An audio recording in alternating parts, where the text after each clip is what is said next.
Hello friends, welcome back to my channel. आज हम Skinner का प्रयोग सिद्धांत पढ़ेंगे। इससे पहले वाली वीडियो में हमने कोहलर का प्रयोग सिद्धांत पढ़ा था। आज हम स्किनर का प्रयोग सिद्धांत पढ़ेंगे। स्किनर का क्रिया प्रसूत सिद्धांत या सक्रिय अनुबंधन का सिद्धांत, दो नामों से इन्होंने अपने सिद्धांत को प्रस्तुत किया है। अब आज हम इसका इतिहास जान लेते हैं बिना देरी के। जो सीखने की क्रिया प्रसूत सिद्धांत का अनुबंधन सिद्धांत के प्रवर्तक प्रसिद्ध मनोवैज्ञानिक B.F. स्किनर थे। B.F. स्किनर ने क्रिया प्रसूत सिद्धांत के प्रमुख प्रवर्तक थे। कौन प्रमुख प्रवर्तक था? तो B.F. स्किनर, इनका पूरा नाम है। ये जो थे ये इस सिद्धांत के प्रवर्तक रहे हैं।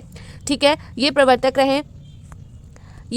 रहे हैं और उन्होंने इस सिद्धांत का प्रतिपादन 1938 ईस्वी में किया था। ठीक है, तो 1938 ईस्वी में इन्होंने स्किनर ने क्या किया था? स्किनर ने अनुबंधन सिद्धांत का प्रवर्तक किया था, मतलब उस सिद्धांत को बनाया था 398 ईस्वी में।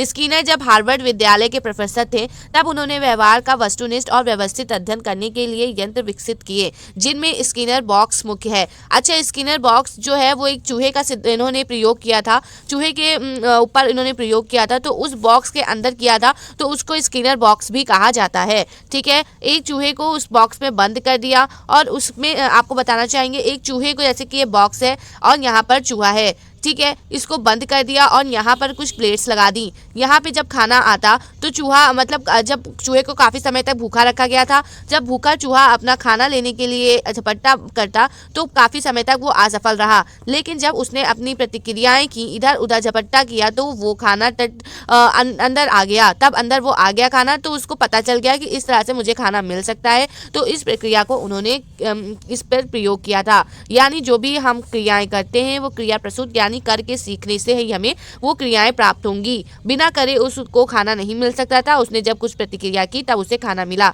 तो इस एग्जाम्पल को वहां पर उसे एक स्किनर बॉक्स या एक प्रयोग किया था। उस बॉक्स को स्किनर बॉक्स कहा जाता है। पुनर्बलन क्रिया, इस यंत्र के माध्यम से उन्होंने अवलोकन विधि का प्रयोग करके, जैसे कि आगे आपको बता रहे हैं कि चूहे और कबूतरों की सहज क्रियाओं पर अनेक प्रयोग किए गए। स्किनर का यह सिद्धांत विभिन्न नामों से जाना जाता है, यानी क्रिया प्रसूत सिद्धांत, अनुबंधन सिद्धांत, क्रियात्मक सक्रिय अनुकूलित अनुक्रिया सिद्धांत। तो अगर आपसे कोई भी प्रश्न पूछा जाए, यानी अगर आपसे ये प्रश्न पूछा जाए कि क्रिया प्रसूत सिद्धांत के प्रवर्तक कौन है, अनुबंधन सिद्धांत के प्रवर्तक कौन है और क्रियात्मक सिद्धांत के प्रवर्तक कौन है, सक्रिय अनुकूलित और अनुक्रिया सिद्धांत के प्रवर्तक कौन है, तो इस सबके जो प्रवर्तक हैं वो स्किनर ही है। ठीक है, और कोई नहीं है, सिर्फ स्किनर है। तो काफी नामों से जाना जाता है। इसमें काफी बार कंफ्यूजन हो जाती है जो क्वेश्चंस होते हैं। ठीक है, अब इसका कॉन्सेप्ट समझ लेते हैं। पार्लव की प्रयोगात्मक स्थिति, जिसमें प्रयोज, मतलब प्रयोज को यहाँ पर सब्जेक्ट कहा जाता है। एग्जाम्पल फॉर, अगर आप किसी व्यक्ति के ऊपर कोई भी प्रयोग करते हैं तो वो प्रयोग करने जिस पर आप कर रहे हैं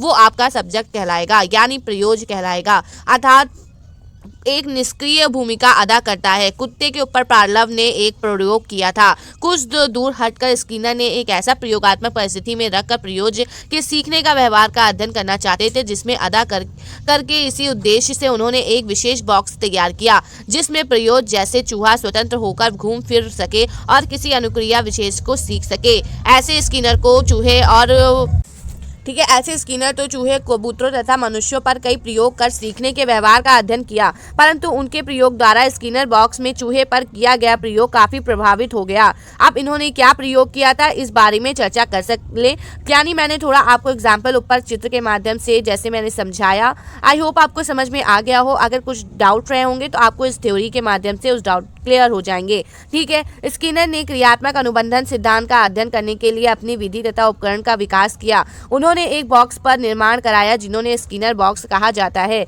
इसमें एक लीवर रखा गया, जिसको दबाने से अनुक्रिया की व्यवहार की इकाई माना जाता है। मतलब लीवर को दबाने से आपको मतलब चूहे को खाना मिल जाता था, तो वो अनुक्रिया व्यवहार की इकाई माना गया। इस बॉक्स में एक चूहा रखा गया जो भूखा था। मैंने आपको बताया ना कि भूखे चूहे पर इन्होंने प्रयोग किया था। भूखा होने के कारण चूहा बॉक्स के अंदर इधर उधर दौड़ता और कूदता उछलता रहा। चूहे की इस उछल कूद में अचानक एक बार उसके पैर से लीवर दब जाता है और लीवर के दबते ही एक अलग तरह की आवाज आई। साथ ही तक्षरी मतलब उसमें एक कटोरी रखी गई थी, एक वो प्याला रखा गया था, ठीक है, जिसमें भोजन आ जाता है। जैसे ही चूहे ने उस खाने की सामग्री दिखाई पड़ती है उसको, तो वह उसे खा लेता है। यह प्रक्रिया कई बार दोहराई जाती है। विशिष्ट आवाज होने पर वो साथ ही साथ भोजन कटोरी में और खाद्य पदार्थ आ जाने के कारण चूहा भोजन प्राप्त करने की प्रक्रिया को समझ जाता है। इस प्रकार वह लीवर को दबाकर भोजन पा लेता है और अपने भोजन को उस कटोरी में गिराना सीख जाता है। इन प्रयोगों से स्पष्ट हो गया कि प्राणी द्वारा सीखने की अनुक्रिया होती है, उसमें पुनर्बलन का विशेष महत्व होता है। ऊपर के प्रयोगों में भोजन पुनर्बलन के उदाहरण नोट है। जैसे कि मैंने इसमें कुछ उदाहरण आपके नोट कर दिए हैं पुनर्बलन के। मैं आपको एक एग्जाम्पल देती हूँ। जैसे कि आपको फॉर्मूला याद नहीं होता, मैथ केमिस्ट्री किसी का भी ले लीजिए, तो अगर उसको आप 10 या 10 आपकी जितनी भी IQ लेवल है आप उसके हिसाब से उसे नोट कर सकते हैं। चाहे आप 20 बार उस पार्ट को नोट करें, अगर आप 20 बार उस पार्ट को नोट करते हैं तो कुछ अंक आपको रट जाते हैं। उसी प्रकार स्किनर ने अनुक्रिया सिद्धांत का भी प्रयोग किया।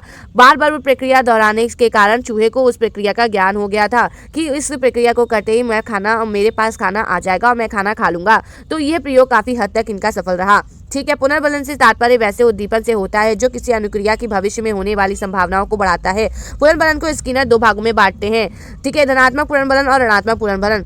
धनात्मक पुनर्बलन वे उद्दीपन होते हैं जिनकी उपस्थिति अनुक्रिया के जैसे भूखे व्यक्ति के लिए भोजन धनात्मक पुनर्बलन है। इसी प्रकार पानी, धन, दौलत, मान सम्मान, प्रशंसा आदि सामाजिक समानता की प्राप्ति भी धनात्मक पुनर्बलन होगी। अब ऋणात्मक पुनर्बलन भी होता है। वे उद्दीपन होते हैं जिनके द्वारा अनुपस्थिति में अनुक्रिया डर में बुद्धि वृद्धि हो जाती है। इस प्रक्रिया में अनुक्रिया की संभावना को बल मिलता है। जैसे यदि बालक कुत्ते या बिल्ली के डर से भोजन नहीं करता है तो उन्हें हटाने का प्रयोजन कर लेता है, उनको हटाने पर भोजन कर लेता है, तो इस स्थिति में कुत्ते या बिल्ली की उपस्थिति ऋणात्मक पुनर्बलन है। इसी प्रकार बिजली का आघात, डरावनी आवाज, डांट, फटकार, चमकीली तेज आवाज आदि प्रयोगों के परिणामों के आधार पर स्किनर की व्यवहार प्रणाली उसके अंश की किसी भी धर्म संदर्भ में गति है। यदि गति या तो प्राणी में स्वयं निहित होती है अथवा किसी बाहरी उद्देश्य की शक्ति या क्षेत्र से आती है। ठीक है, तो ये पूरा इन्होंने करा था। अब हम इसके प्रयोग के बारे में आशय कर लेते हैं कि लीवर को मतलब इनका प्रयोग पूरा कैसे हुआ था। प्रयोगों के परिणामों के आधार पर स्किनर ने कहा कि व्यवहार प्रणाली तथा उसके अंश की किसी संदर्भ में गति तो प्राणी में स्वयं निहित होती है अथवा किसी बाहरी उद्देश्य या शक्ति के क्षेत्र में आती है। अपने प्रयोगों में स्किनर ने पाया कि लीवर के दबाने से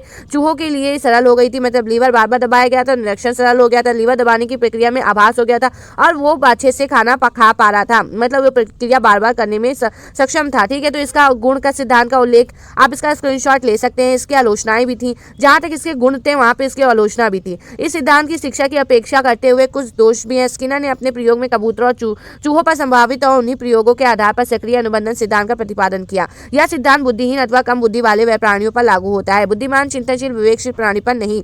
इस प्रकार का अधिगम आंतरिक नावों का बहुतम अधिगम है। प्रयोज्य के प्रयासों से अन्य किसी भी सीख मिलती है। सक्रिय अनुबंधन का क्षेत्र अत्यंत सीमित होता है। बालक के समस्त प्रकार के व्यवहारों का शिक्षण सक्रिय अनुबंधन द्वारा नहीं हो सकता, क्योंकि समस्त प्रकार के व्यवहारों का पुनर्बलन तुरंत ही मिलता है। कुछ मनोवैज्ञानिक ने अनुसार जब तक शिक्षक बालक की भीतरी संरचना अथवा अवस्था की नहीं सीख पाएगा तब तक वह कक्षा में कोई भी निर्णय नहीं ले सकता।